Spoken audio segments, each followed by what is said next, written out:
Boa tarde, pessoal. Vamos para o nosso review da lição. Chegamos à lição número 12, quase o término do trimestre, quase chegando aí na lição de Gênesis, que é a lição do próximo trimestre. Para quem ainda não conseguiu a lição, ainda está em tempo. Para quem já conseguiu, já dá para fazer uma passeada pela lição lá para ver o que a gente vai estudar no próximo trimestre. Uma lição que promete alguns temas bem interessantes, algumas discussões bem interessantes. Vamos lá. Se alguém puder me ajudar, título da lição e verso. Recebendo um reino inabalável. Por isso, recebendo nós um reino inabalável, retenhamos a graça, pela qual sirvamos a Deus de modo agradável, com reverência e temor. Hebreus 12, 28. O texto central dessa semana aponta para um segundo aspecto de ápice do livro de Hebreus. A lição da semana passada, a gente chegou no ápice do livro de Hebreus, no que diz respeito à fé. A lição dessa semana, a gente vai estar observando um outro ponto central do livro de Hebreus, que é a redenção, e o processo que antecede essa redenção. Esse é o texto do capítulo 12. O capítulo 11 e o 12 formam um todo interessante aí no livro de Hebreus, uma abordagem relativa à fé, no capítulo 11, e o resultado dessa fé no fim da história, o capítulo 12. A junção desses dois textos são bem interessantes para fechar aí o circuito de estudos sobre o livro de Hebreus. Eu, particularmente, nessa revisão, vou olhar um pouco menos para a lição, um pouco mais para o texto, e aí eu já convido você para abrir a sua Bíblia em Hebreus capítulo 12 e mantê-la aberta.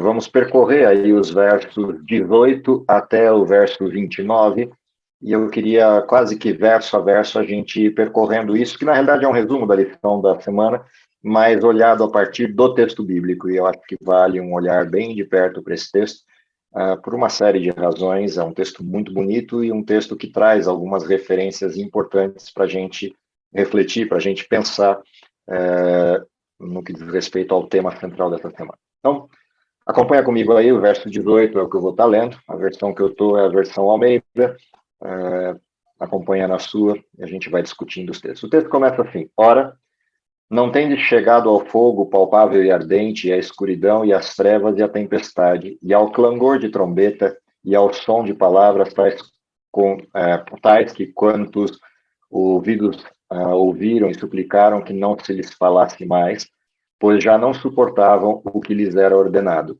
Até um animal, se tocar o monte, será apedrejado. Na verdade, de tal modo era horrível o espetáculo que Moisés disse: sinto-me aterrado e trêmulo.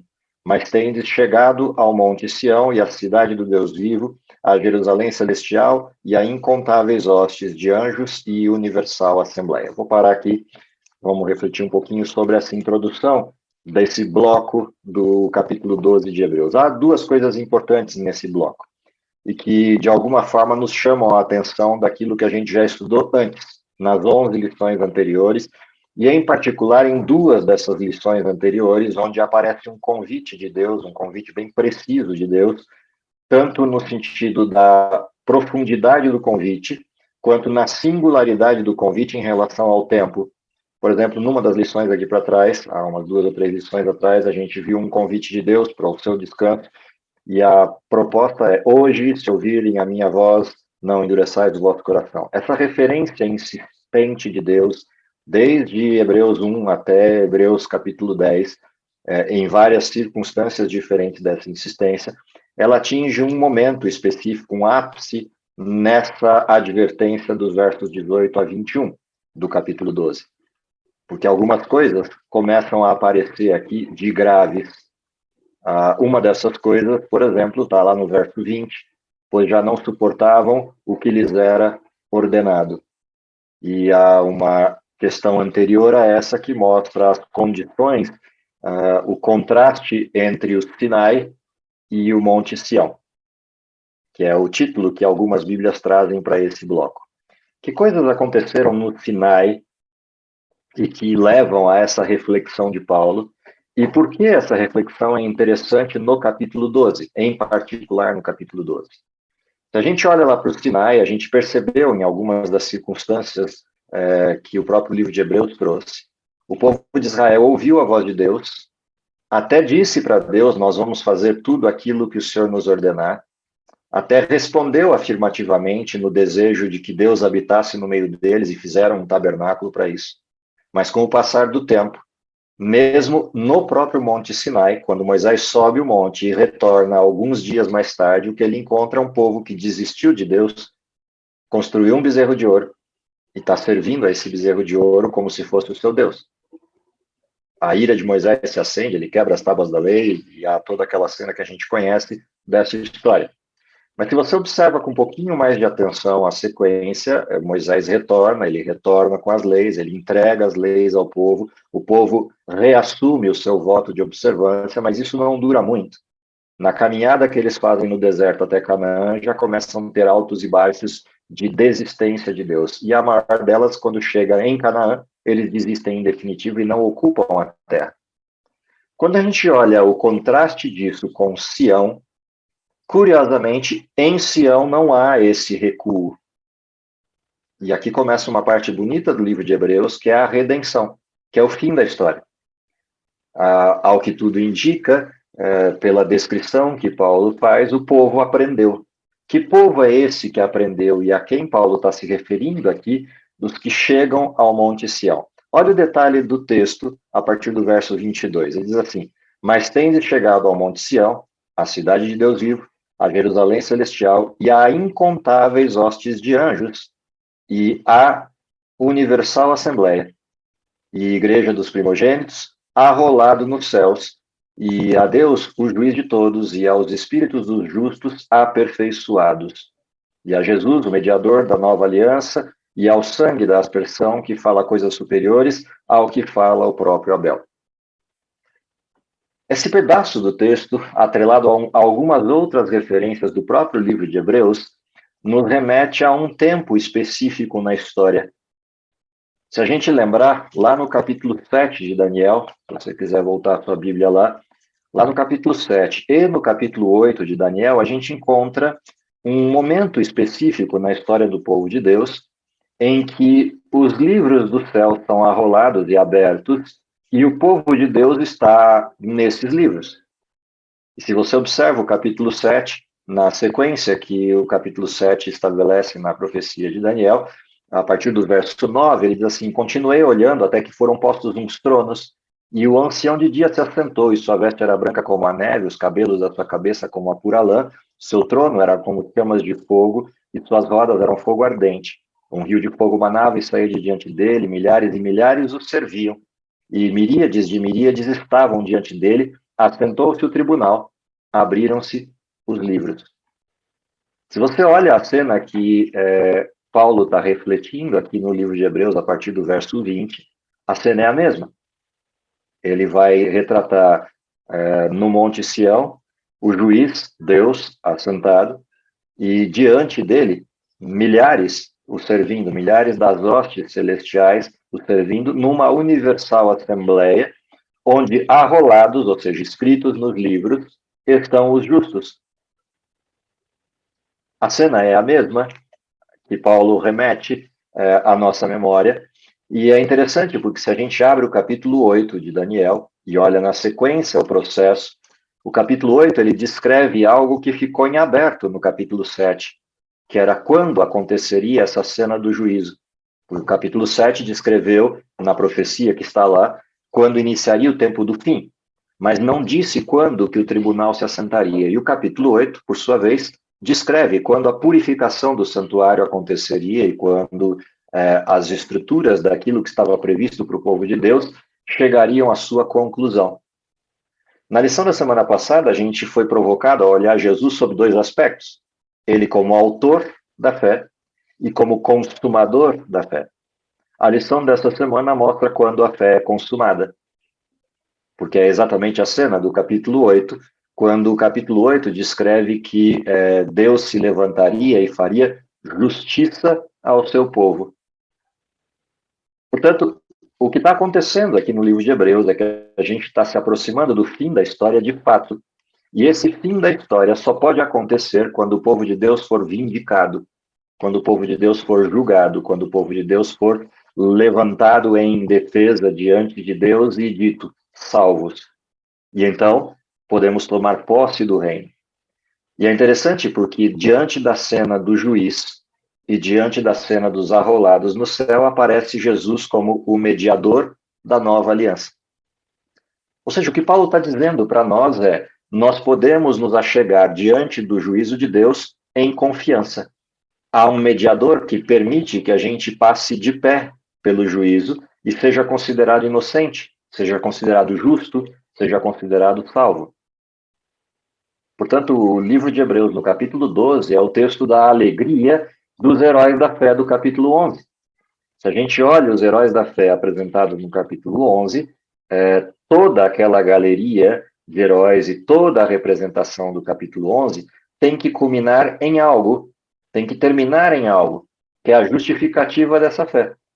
Eles depositaram fé de que a promessa de Deus era verdadeira e descansaram sem ver o cumprimento dessa promessa. O capítulo 12, por sua vez, traz para a gente o momento desse cumprimento, portanto, o capítulo 12 nos alcança. Enquanto o capítulo 11 nos antecede e nos dá a condição de crença, ou seja, a gente vê o bom testemunho da fé dos que vieram antes de nós, o capítulo 12 nos apresenta o nosso privilégio, o de estarmos vivendo o último tempo da história e de assistirmos à consumação da fé de todos os que nos antecederam. E para isso acontecer, é necessário que Deus se levante e defenda o seu povo e diga: a história chegou ao fim. O julgamento dos justos, arrolados nos livros do céu, implica a vitória e implica a festa. E é interessante o contraste entre o que estava acontecendo no Sinai e o que deve acontecer no Monte Sião. Enquanto o Sinai era uma representação de desistência, de tristeza por derrota, por ter desistido do processo de seguir a Deus em fé, o Sião e a Nova Jerusalém são a expressão da materialização da fé e da conclusão da fé. Portanto, é um motivo de festa. E olha como continua o texto. O texto diz assim, verso 25: tendo cuidado, não recuseis ao que fala, pois senão escaparam aqueles que recusaram ouvir quem divinamente os advertia sobre a terra, muito menos nós, os que nos desviamos daquele que dos céus nos adverte. Aquele cuja voz abalou então a terra, agora, porém, ele promete dizendo: ainda uma vez por todas farei abalar não só a terra, mas também o céu.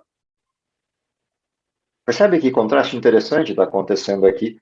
Paulo olha para trás a história dos seus antepassados e olha a história dos hebreus e percebe a rejeição e o resultado dela. Agora Paulo olha para frente e ele vê Cristo no céu.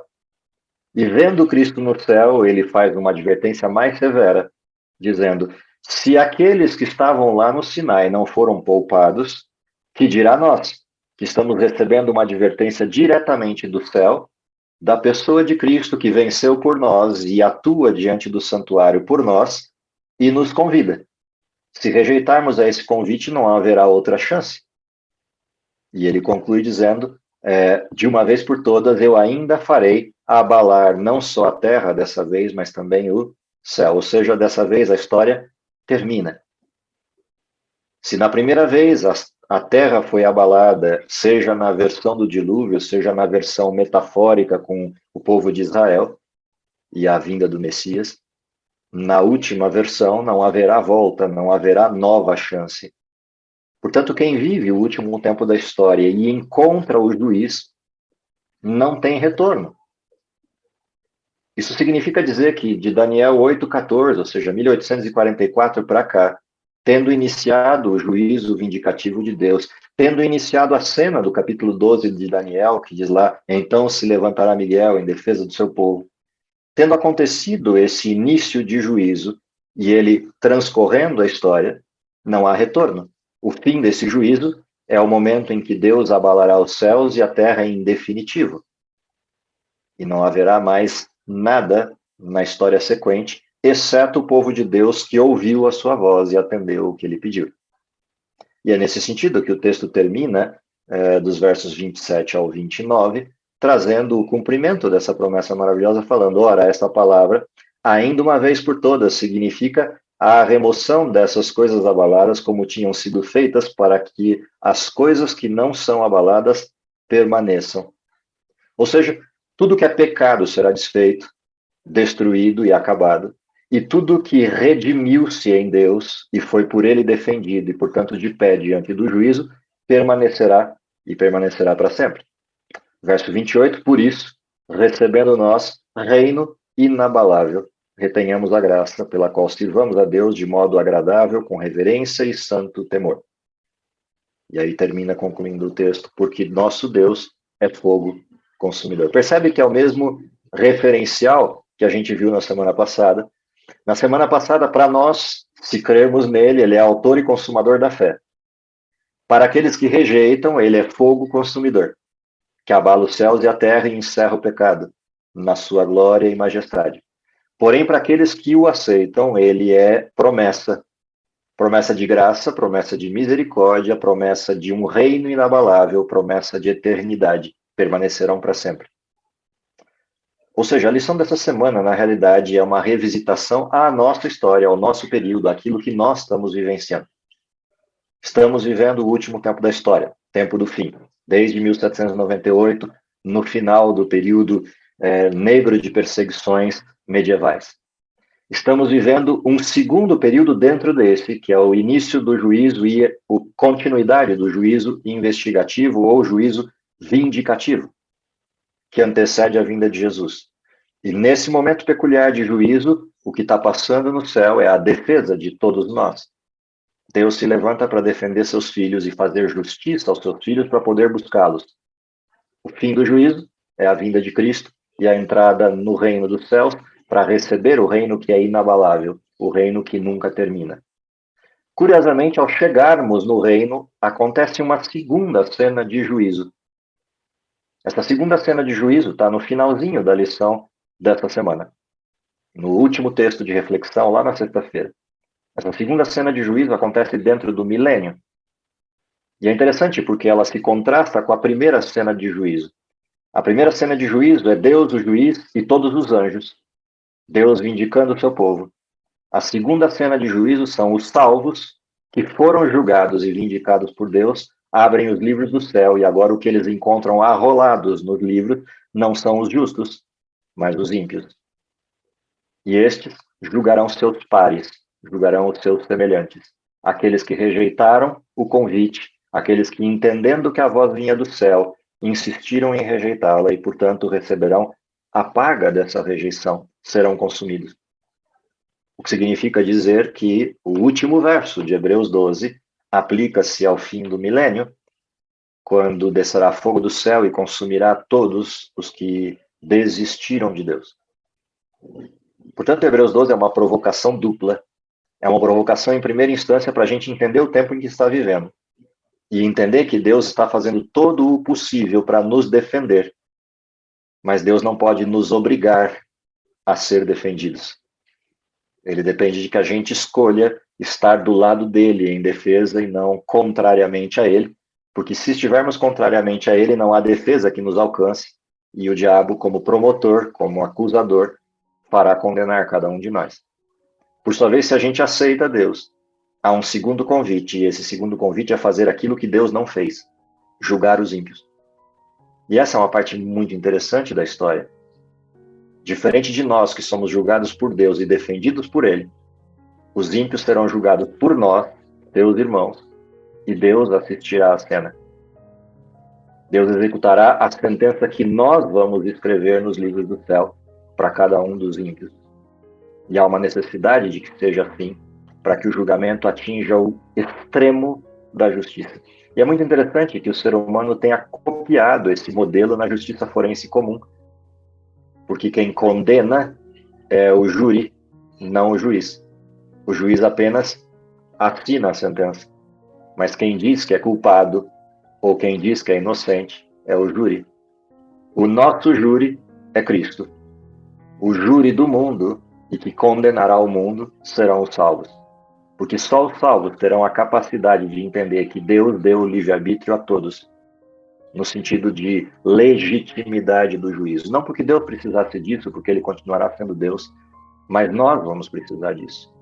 E nisso se faz a justiça extrema de Deus, de dar a cada um dos justos a oportunidade de entender o que aconteceu com os ímpios.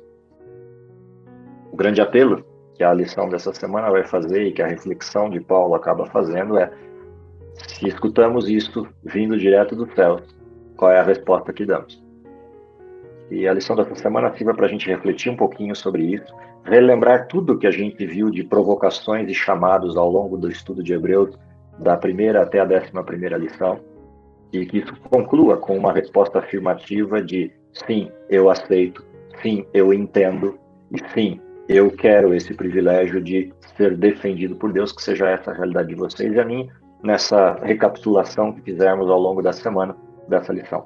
Um grande abraço para vocês, bom estudo durante a semana, nos vemos no sábado que vem. Vamos orar? Querido Pai que está nos céus, te agradecemos pelo dom da vida, te agradecemos porque as mensagens retratadas por Paulo em Hebreus descrevem não só a nossa história, mas a grande intenção de Deus em salvar e o grande amor de Deus em buscar seus filhos. Dá, Senhor, que esse amor nos contagie, nos mova o coração na direção de uma resposta afirmativa e que possamos passar de pé pelo juízo com a alegria da festa daqueles que foram vindicados por Deus e principalmente com a oportunidade de estarmos no céu, vivendo a eternidade prometida e a eternidade tão sonhada. Isso é o que te pedimos, com a iluminação do teu Santo Espírito para o estudo da semana, em nome de Jesus. Amém.